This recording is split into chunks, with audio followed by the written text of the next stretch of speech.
और ब्रेक के बाद एक बार फिर स्वागत है आप सभी का। पहलगाम आतंकी हमले को लेकर देश भर में आक्रोश देखने को मिल रहा है। हमले में जान गंवाने वाले लोगों को आज अंतिम विदाई दी जा रही है। सुशील नाथनियाल की अंतिम यात्रा इंदौर में शुरू हो चुकी है।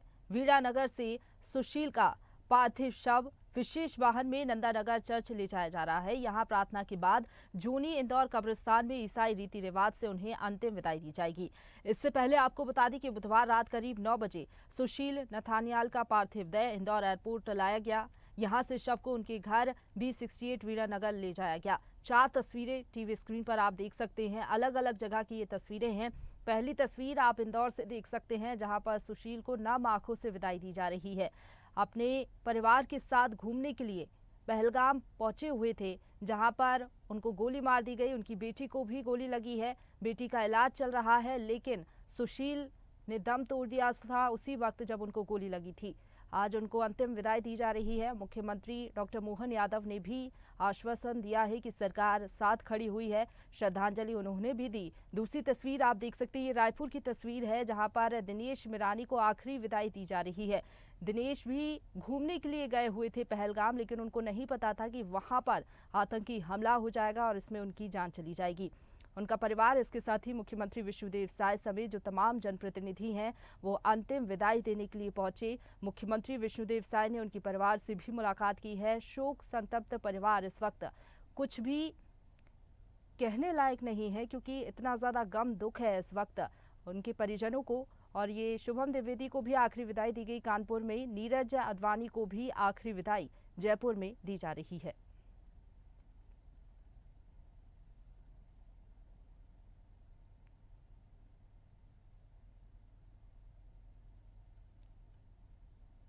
ये जो फैसले लिए गए हैं, ये फैसले तो लेने पड़े हैं। क्यों लेने पड़े हैं? क्योंकि हमने अपनी कार्रवाई करने में बहुत देरी कर दी। पाकिस्तान के ऊपर ये प्रेशर तो बहुत पहले पड़ जाना चाहिए था, क्योंकि पाकिस्तान ने ही सारी हरकतें करी। कब से पड़ जाना चाहिए था? जब 26/11 हुआ था, जब पार्लियामेंट अटैक हुआ था, कारगिल वाल इत्यादि। हमारे पास कई रीजन थे। ये बहुत लेट आया है। और फिर भी इसको अगर आप जैसे भी समझे, मैं मानता हूं कि डिप्लोमेटिक डायलॉग की जगह एक होती है, पर कई बार वो ये एक चीज डिप्लोमेसी और डायलॉग के दायरे से बाहर आ जाती है, तो ये फैसले लेने पड़ते हैं। और ये फैसले हमको बहुत पहले लेने चाहिए थे। खैर, देर आए दुरुस्त आए। अब ये फैसले लेने के बाद सारी बात ये है, आपको पता होना चाहिए पाकिस्तान की जो यूथ और पब्लिक है, वो काफी तंग आ चुकी है इन सब चीजों से। कश्मीर का टेररिज्म, ये उनको भी असर पड़ रहा है। वो चाहते हैं भारत के दरवाजे खुले, तिजारत हो, उनके बच्चे स्कूलों में उधर आके पढ़ें या टूरिस्ट बने, और खुशहाली, बिजनेस की खुशहाली हो। जिस तरह की कायर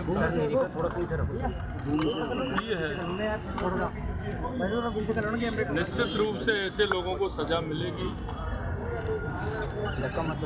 इन्होंने जिस तरह की एक घिनौनी घटना की है, पूरा देश उसकी निंदा कर रहा है। इतना मैं कह सकता हूं कि इस घटना से जितना क्षोभ है, दुख है, एक एक खून के कतरे का हिसाब लिया जाएगा। क्योंकि आपने देखा कि 2 दिन से पूरे देश के अंदर इसको लेकर के लोगों के मन में जिस तरह से उद्वेलित है, जिस तरह से ये घटना हुई है, अभी निर्णय लिए हैं, लेकिन और अभी कठोर निर्णय लेने की आवश्यकता है। मैं ईश्वर से प्रार्थना करता हूं कि इन परिवारों को जो असहनीय दुख पहुंचा है, उसे सहन करने की शक्ति प्रदान करें। तो आतंकी हमले में जान गंवाने वालों को अंतिम विदाई दी जा रही है। और हमारे साथ सविंद्र सिंह, संवाददाता कानपुर से लाइव जुड़ गए हैं। इसके साथ ही हमारे साथ इंदौर से ब्यूरो चीफ चेतन सिंह ठाकुर भी जुड़ गए हैं। चेतन, आज पूरा इंदौर गमगीन है, माहौल देखने को मिल रहा है वहां पर ऐसा कि हर कोई ये चाहता है कि आतंकी हमले का बदला लिया जाए। अभी शव यात्रा कहां पर पहुंची है? क्योंकि ईसाई समुदाय के मुताबिक जो रीति रिवाज है, उसी हिसाब से विदाई दी जा रही है। आप कहां पर मौजूद है?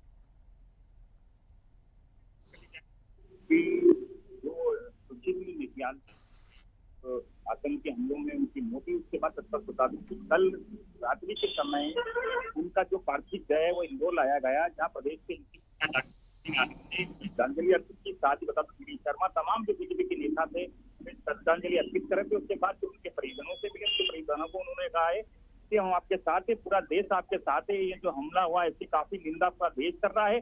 और जिस तरीके से अगर बात की जाए तो यह हमला काफी निंदनीय है। करीब करीब 28 लोगों की मौत होना, जिस तरीके से सुकून था घाटी में, अब कहीं ना कहीं वहाँ दहशत का माहौल हो चुका है। जिसके चलते आज कहीं ना कहीं उनके अंतिम दर्शन बता दूं मीना नगर से सीधे तौर पर जो उनका घर है वहाँ संत जोसफ जो चर्च है वहाँ लाया जाएगा, वहाँ उन्हें रखा जाएगा। उसके प्रस्तुत बता दूं कि जो ईसाई धर्म के रीति रिवाजों के अनुसार उन्हें गुडी इंदौर जो कब्रिस्तान है वहाँ दफन किया जाएगा। तो तमाम जो लोग हैं काफी गमगीन है। और इंदौर का माहौल अगर बात कर लें, नंदा नगर, वीणा नगर से संत जोसफ जो मार गए, वहाँ तमाम ऐसी जगह है जहाँ पे अंतिम दर्शन के लिए लोग खड़े हैं। और उनका कहना है कि ये जो घटना हुई है कहीं ना कहीं जो अगर जिस तरीके से बात कर ले, प्रदेश नहीं पूरा देश कहीं ना कहीं आज कम से कम जो 28 लोगों की जो जान गई है वो लेकर काफी अगर बात कर ले लोगों में काफी रोष है। उनका कहना है कि जल्द से जल्द इस पर बड़ा एक्शन लिया जाए और जिन लोगों ने यह कायराना हरकत की है उन्हें सजा दी जाए। चलिए ठीक है, आप बने रहिए हमारे साथ। लेकिन जिन 28 लोगों ने जान गंवाई है उनमें से कानपुर के शुभम भी हैं जिनकी जान चली गई है। मुख्यमंत्री योगी आदित्यनाथ उनसे मिलने के लिए पहुंचे। सर्वेंद्र, आप फिलहाल यहाँ पर कहाँ पर मौजूद हैं कानपुर में? क्योंकि मुख्यमंत्री भी शोकाकुल परिजनों से मिलने के लिए पहुंचे, ढांढस बंधाया। कब तक अंतिम विदाई दी जाएगी? अंतिम संस्कार की क्या कुछ तैयारियां हैं कानपुर में?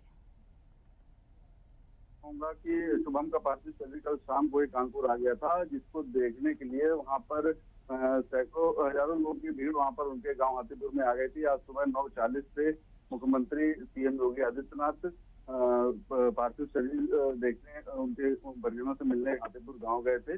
मैं हाथीपुर गांव में मौजूद था इस वक्त और यहाँ पर लोगों को बहुत रोष देखा जा रहा है, क्योंकि जिस प्रकार शांतिपूर्ण तरीके से धर्म पूछ कर उसके बाद उनकी पत्नी का कहना है कि पहले उन्होंने धर्म पूछा, उसके बाद कलमा पढ़ने को कहा, और जब कलमा नहीं पढ़ा तो पहली तो उनके सर में गोली मार दी। उसके बाद इन्होंने ताबड़तोड़ गोली चलाई और कई लोगों की वहां पर नृशंसतापूर्ण हत्या की, क्योंकि कायरानापूर्ण इनकी हरकत थी पाकिस्तान की, जिसको लेकर यहाँ पर लोगों में काफी रोष है और लगातार नारेबाजी लोग कर रहे हैं पाकिस्तान के खिलाफ।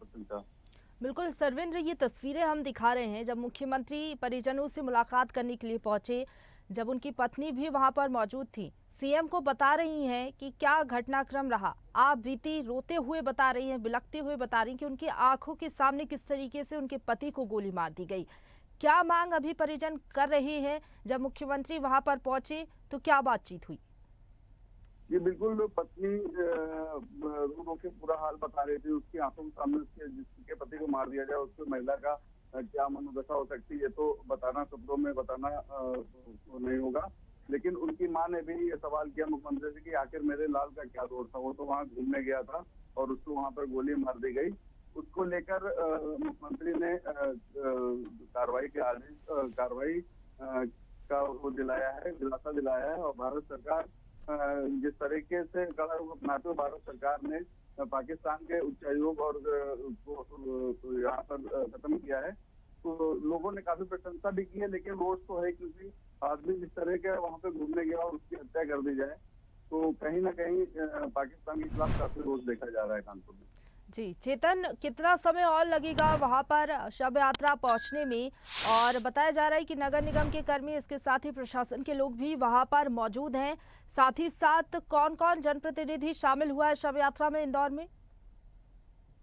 अगर बात की जाए तो तमाम जो नेता हैं बीजेपी के, वो उनके साथ भी जनप्रतिनिधि साथ है, तमाम जनता इंदौर के साथ में है। और सबसे बड़ी बात है कि जिस तरीके से प्रदेश के मुखिया डॉक्टर मोहन यादव कल जब परिजनों से मिले थे तो परिजनों ने जो आप बीती बताई कि किस तरीके से क्या जो हरकत की गई थी, उन्हें सबसे पहले उनसे उनका घर में पूछा गया, उन्हें घुटनों के बल पे बिठाया गया, फिर आतंकवादियों ने गोली मार दी। सबसे बड़ी बात है कि जो उनकी बिटिया है उनको भी गोली लगी, तो उनका भी कहीं ना कहीं अभी अगर बात करें तो उनका भी इलाज चल रहा है। एक बेटा भी साथ में था, उनकी पत्नी भी साथ में थी। तो जो परिजन हो उनमें कहीं ना कहीं अभी भी उस समय का जो दहशत का माहौल है वो साफ तौर पर दिख रहा है। पर जिस तरीके से पूरी जनता उनके साथ है, इंदौर के लोग उनके साथ है, पूरा प्रदेश उनके साथ है, पूरा देश उनके साथ, लोगों का कहना है कि आप धैर्य रखिए, जो घटना हुई है उसके परिणाम भी पाकिस्तान देखेगा कि जिस तरीके से जो कायराना हरकत हुई है, आतंकवादी ने जो हरकत की है उसको पूरा देश बात नहीं करेगा। तो ये लगातार अगर बात करी जाए तो उनको परिवार को लगातार जो यहाँ के लोग है, जो रहवासी है, वो तो लगातार उनको लगातार बता रहे हैं कि आप आराम से रहिए, आप बिल्कुल चिंता मत करिए, जो होना था वो घटना कहीं ना कहीं घटी है, ये काफी कायराना घटना है। और जिस तरीके से बात करी जाए तो परिवार की बात करें तो उनका जो सुशील जी थे, उनका जो अलीराजपुर में LIC में वो कार्यरत थे, उनकी जो वाइफ है वो यहाँ कार्यरत है। तो तमाम जो परिवार के लोग है कहीं ना कहीं पूरा परिवार शोक में है, इंदौर शोक में है। और थोड़ी देर बाद पश्चात ही उनकी जो अंतिम यात्रा है, अंतिम दर्शन कहीं ना कहीं यहाँ पहुंच जाएंगे। और कब्रिस्तान के बाहर ही में खड़ा हूँ, जो ईसाई कब्रिस्तान होता है, उन्हें यहाँ जो ईसाई पद्धति और जो ईसाई धर्म के जो गुरु हैं वो यहाँ उन्हें दफनाएंगे। और जो ताबूत है, उस ताबूत जो नगर निगम का की गाड़ी है उसमें उनका ताबूत लाया जा रहा है। पूरे राष्ट्र के सम्मान से उन्हें यहाँ पर अंतिम विदाई दी जाएगी। जी चलिए ठीक है चेतन, आप बने रहिए हमारे साथ। कानपुर से हमारे साथ सर्वेंद्र लगातार लाइव बने हुए हैं। सर्वेंद्र, कितना और समय लगेगा? क्या मुख्यमंत्री वहां से रवाना हो चुके हैं और मुख्यमंत्री के अलावा और कौन कौन जनप्रतिनिधि पहुंचा हुआ है शिवम द्विवेदी के घर? क्योंकि हम देख रहे हैं आम लोगों का भी हुजूम देखने को मिल रहा है, हर कोई नम आंखों से विदाई देने के लिए पहुंच रहा है। जी बिल्कुल, बताना चाहूँगा मुख्यमंत्री जी लखनऊ के लिए रवाना हो चुके हैं। मुख्यमंत्री जी के साथ प्रदेश अध्यक्ष भाजपा भूपेन्द्र चौधरी, विधानसभा अध्यक्ष सतीश महाना और कैबिनेट मंत्री राकेश सचान समेत कई वरिष्ठ भाजपा नेताओं पे मौजूद थे। साथ ही साथ हजारों की भीड़ उस हाथीपुर जाम में है परिजनों के साथ उनके दुख को बांटने के लिए। और कुछ ही देर में पार्थिव शरीर जो है वो जाएगा, उसका अंतिम संस्कार किया जाएगा और मुख्यमंत्री तो भी रवाना हो चुके हैं। बिल्कुल, किसी परिजन से आपकी कोई बातचीत हुई हो? क्या वो कह रहे थे? क्योंकि अभी ये जो वक्त है, दुख की घड़ी है, शायद कुछ कह भी नहीं पा रहे हैं, लेकिन मांग सिर्फ यही हो रही है कि कड़ी कार्रवाई हो और बदला लिया जाए उन आतंकियों से जिस तरीके से गोली मारी गई शुभम को। जनों से बात करने की कोशिश की तो आज तो बात नहीं हो पाई, लेकिन उनका जो परिजन जो शुभम है उसका चचेरा भाई है, उसने बिल्कुल मीडिया के सामने आके कहा और उसने कड़ी निंदा करते हुए सख्त कार्रवाई इन आतंकवादियों और पाकिस्तान के ऊपर करने की मांग की है। चलिए ठीक है, आप बने रहिए हमारे साथ। जयपुर से हमारे साथ राहुल भी फोन लाइन पर बने हुए हैं। राहुल, क्या अपडेट है? क्योंकि आतंकवादियों ने जिस तरीके से हमला किया उसमें जयपुर के भी एक निवासी की मौत हो गई और अब वहां पर अंतिम विदाई दी जा रही है। क्या कुछ अपडेट है और अंतिम संस्कार हो गया है या फिर अभी तैयारियां चल रही हैं नीरज का? बिल्कुल बताना चाहूंगा, जिस तरह कश्मीर की वादियों में जो इंसानियत के दुश्मनों द्वारा अमान्य घटना को अंजाम दिया गया है, उसके बाद पूरे देश में इस घटना को लेकर काफी आक्रोश है। और जयपुर में भी जो पहलगाम में जो आतंकी जो हमला हुआ था उसमें जयपुर निवासी जो नीरज उगवानी थे उनका आज राजकीय सम्मान के साथ अंतिम संस्कार अभी फिलहाल कर दिया गया है। और नीरज का जो अंतिम संस्कार किया गया इस दौरान मुख्यमंत्री भजनलाल शर्मा, केंद्रीय मंत्री गजेंद्र सिंह शेखावत सहित पूर्व मुख्यमंत्री अशोक गहलोत सहित भाजपा के जो तमाम जो अधिकारी नेता थे वो भी वहां पे पहुंचे हैं और नम आंखों से नीरज को श्रद्धा सुमन अर्पित किए हैं। जी बिल्कुल, और परिजन क्या कुछ कह रहे हैं? क्योंकि जो तस्वीरें हमने दिखाई उसमें उनकी पत्नी रोते हुए बिलखती हुई नजर आई और मुख्यमंत्री पूरी तरीके से परिजनों के साथ खड़े रहे, ढांढस बंधाते हुए नजर आए। जो मृतक है उनकी मां जब रो रही थी तो मुख्यमंत्री उनके आंसू पोंछते हुए नजर आए और ये आश्वासन दिया कि कड़ी से कड़ी कार्रवाई की जाएगी और जो आतंकी है उनको बख्शा नहीं जाएगा। बिल्कुल, सीएम भजनलाल शर्मा ने नीरज की मां के आंसू पोंछे हैं, उन्हें सांत्वना दी है कि हर तरह से विश्वास दिलाया कि उनके बेटे के हत्यारों को नहीं बख्शा जाएगा। और जो जिस तरह जो घटना को अंजाम दिया गया है, जो कायराना जो हरकत की गई है, उसमें जो भी आतंकी हैं उनको बख्शा नहीं जाएगा। इसी को लेकर जो विभिन्न संगठन है, सामाजिक संगठन है, व्यापारिक संगठन है, उन्होंने भी विशेष तौर की प्रार्थनाएं की हैं। जो दिवंगत हो चुके हैं उनकी आत्माओं को शांति के लिए विशेष तौर पर प्रार्थनाएं की जा रही है, कैंडल मार्च निकाले जा रहे हैं। तो कहीं ना कहीं हर एक हिंदुस्तानी के दिल में इस घटना को लेकर काफी आक्रोश व्याप्त है।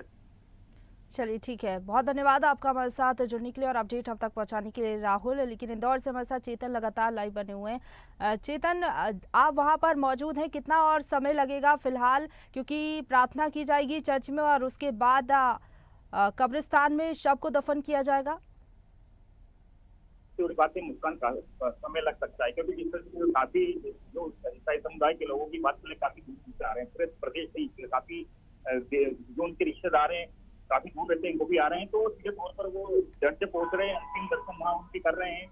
उन्हें जिस तरीके से ईसाई पद्धति होती है उस तरीके से जो दर्शन किए जाते हैं, उन्हें जो वहाँ के जो चर्च में जो वहाँ के गुरु होते हैं वो इस तरीके से उनको बता रहे हैं कि आप आराम से यहाँ बैठिए, और जो उनके लिए जो प्रार्थनाएं की जा रही है, क्योंकि उनके जो पार्थिव देह को जो अंतिम बार जो लोग दर्शन करने आ रहे हैं, तो लगातार उनके दर्शन कर रहे हैं। तो करीब करीब ये मान के चलिए कि 1 से 1.5 घंटा 2 घंटे और लग सकते हैं, क्योंकि काफी दूरी का समय भी लगेगा, और जिस तरीके से पूरा इंदौर कहीं ना कहीं नम आंखों से दिखाई दे रहा है, तो समय लग रहा है इसी को लेकर।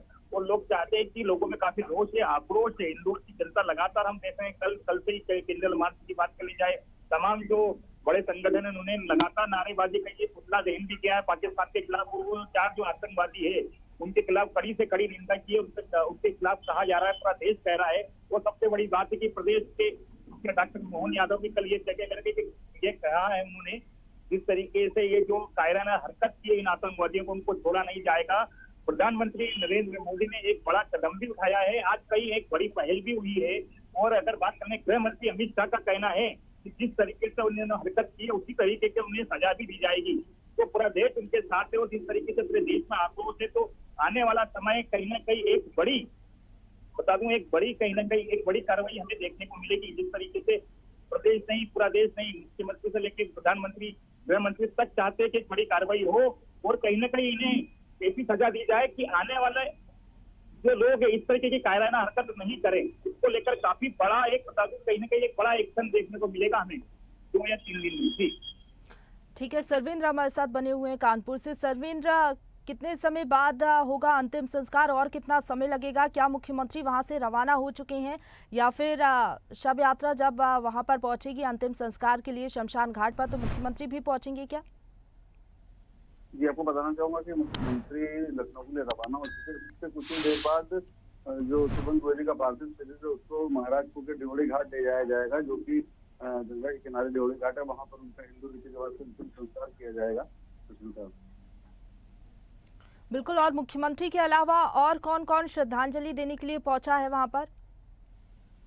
जी, आपको बताना चाहूंगा, भाजपा प्रदेश अध्यक्ष भूपेन्द्र चौधरी, उत्तर प्रदेश विधानसभा अध्यक्ष सतीश महाना के साथ कैबिनेट मंत्री राकेश सचान समेत तमाम बड़े भाजपा नेता कानपुर के वहां पहुंचे हैं, और उन्होंने परिवार को ढांढस बधाया है।